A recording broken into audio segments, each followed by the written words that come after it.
যে আপনি এখনো আছেন, সবাই তো বদলি হয়ে গেছে, আপনি এখনো আছেন। তো আমি তার এই কথার উত্তর দিইনি, না দিয়ে আমি কম্পিউটারে কাজ করছিলাম এবং সে এসে আমার সামনে বসেন। বসার পরে তার সাথে আরেকজন লোক ছিল, সে আমার সামনে বসেছেন এবং পিছনে আরেকজন লোক ছিল। বসার পরে বলছে, আপনি কি আমাকে চিনতে পারছেন? আমি বলছি, আপনার চেহারাটা তো পরিচিত লাগছে কিন্তু নামটা ঠিক মনে নেই। তো আমি বললো যে আমি কাইয়ুম, উপজেলা ছাত্র দলের সদস্য সচিব। তো কোনো আচ্ছা আচ্ছা ঠিক আছে, তো কী বিষয়? পরে ওই সময় আমার রুমে আর কেউ ছিল না, এই আমরা তিনজনই ছিলাম। তো তখন উনি বলতেছেন যে প্রণোদনা কি বিতরণ হচ্ছে, কাকে দেওয়া হচ্ছে? তো আমি বললাম যে এটা তো কৃষকদের প্রাপ্য, কৃষকদের মাঝে বিতরণ করা হচ্ছে।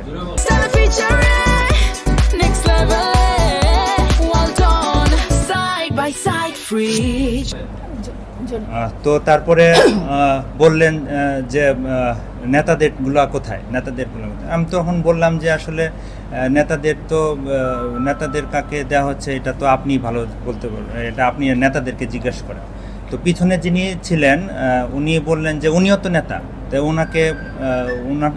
ওনাকে বলেন। তো এই প্রশ্নের আমি কোনো উত্তর দিইনি, আমি কাজ করতেছি। তো আমি তখন পরে বললাম যে আসলে আমি তো ওনার সাথে কথা বলতেছি, আপনি একটু বাইরে অপেক্ষা করলে ভালো হয়। তো তখন কাইয়ুম বলতেছে, না ও থাকবে। পরে আমি বললাম যে দেখেন, আমার সাথে তো কেউ নেই, আমি তো একাই আপনার সাথে কথা বলতেছি, তাহলে একা একা কথা বললেই ভালো হয়, ওনাকে একটু পাশের রুমে অপেক্ষা করতে বলেন। তখন উনি বললেন আচ্ছা ঠিক আছে তুই যা। তারপরে উনি চলে গেল।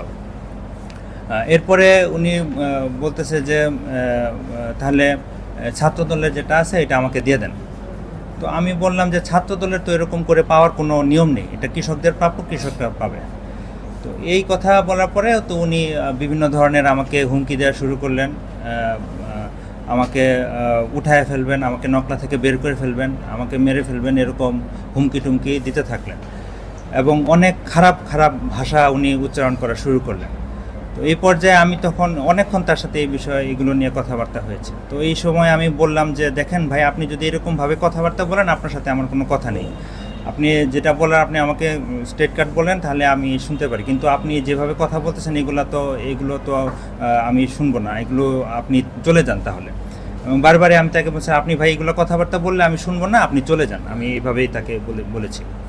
তো কিন্তু তারপরে উনি যাননি এবং এভাবেই উনি কথাবার্তা বলছেন। তো এই পর্যায়ে আমি নকলা উপজেলার সাবেক আহ্বায়ক, বিএনপির আহ্বায়ক জনাব মোহাম্মদ খুরশিদুর রহমান, ওনাকে ফোন দেই। ফোন দেওয়ার পরে আমি বললাম যে দেখেন, আমার অফিসে একজন এরকম এসেছেন, উনি তো আমাকে খারাপ খারাপ কথাবার্তা বলতেছেন এবং কি বিষয়ে উনি একটু আপনি দেখেন। পরে উনি আমাকে জানলেন যে ঠিক আছে, আমি বিষয়টা দেখছি মেহেদি ভাই, আমি দেখছি, আপনি দেখতেছি। তো এটা বলার পরে আমি ফোন রেখে দিলাম। এই পর্যায়ে উনি উত্তেজিত হয়ে গেল, তুই আমার সম্পর্কে খারাপ বিচার দিলি কেন, তুই অভিযোগ দিলি কেন, মিথ্যা অভিযোগ দিলি কেন? আমি বললাম আপনি তো খারাপ কথা বলতেছেন আমার সাথে, আমি এইভাবে বলছে খারাপ কথা বলতেছেন। এই পর্যায়ে উনি আমাকে চর দেন।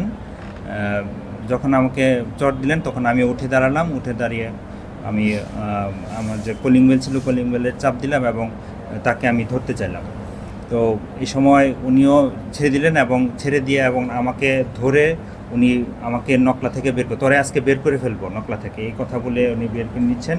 তো ওই সময় আমি দরজা খুলে আমার যে অফিসের স্টাফ আছে তাদেরকে আমি ডাকতে থাকি, এই পুলিশে খবর দেন, পুলিশ ডাক দেন, এভাবে আমি করছিলাম এবং তার আমি গেঞ্জি ধরে ফেলি। গেঞ্জি ধরে আমি তাকে আটকে রাখতে চেয়েছিলাম এবং আমার স্টাফদেরকে আমি বলছিলাম যে পুলিশে তাড়াতাড়ি খবর দেন। তো এই পর্যায়ে আমার স্টাফেরা সবাই দৌড় দিয়ে চলে আসে। এসে তারা যেটা তারা তো ভিতরের খবর কোনো কিছুই জানে না, তো তারা এই পর্যায়ে দৌড় দিয়ে চলে আসে এবং তারা মনে করতে থাকে যে সে হয়তো আমাকে আঘাত করছে বা আক্রমণ করছে, দ্যাটস ওয়াই তারা আমাকে আরও সরিয়ে নিতে চাচ্ছে, দুজনের মধ্যে সরিয়ে নিতে চাচ্ছে। তো এক পর্যায়ে তারা আমাকে সরিয়ে ফেলে, আমিও আসতে থাকি এবং আমি বলতে থাকি যে পুলিশে তাড়াতাড়ি খবর দেন।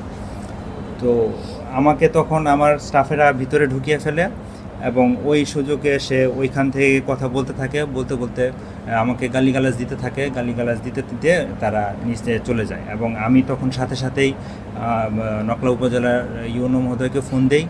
ইউনো মহোদয়কে ফোন দেওয়ার সাথে সাথে ইউনো মহোদয় তাড়াতাড়ি করে চলে আসেন এবং উনিও আসতেই ওসি তদন্ত মহোদয়কে ফোন দেন। ওসি তদন্ত কিছুক্ষণের মধ্যেই, খুব সম্ভব 5 মিনিটের মধ্যেই উনি চলে আসেন। এবং কিন্তু ওনারা আসতেই ওই দুজন আর কি ওই সময় এখান থেকে চলে যায়। তো আমি আসলে এই ঘটনায় খুবই ট্রমাটাইজড। এর পরবর্তীতে আমি ইউনো মহোদয় অনেকক্ষণ ছিলেন এবং পরবর্তীতে আমি তার পরামর্শে এবং আমার অফিস স্টাফদেরকে নিয়ে তাদের পরামর্শে আমি উপজেলা হাসপাতালে যাই। সেখানে ফার্স্ট এড গ্রহণ করি এবং পরবর্তীতে থানায় গিয়ে আমি অভিযোগ দায়ের করি।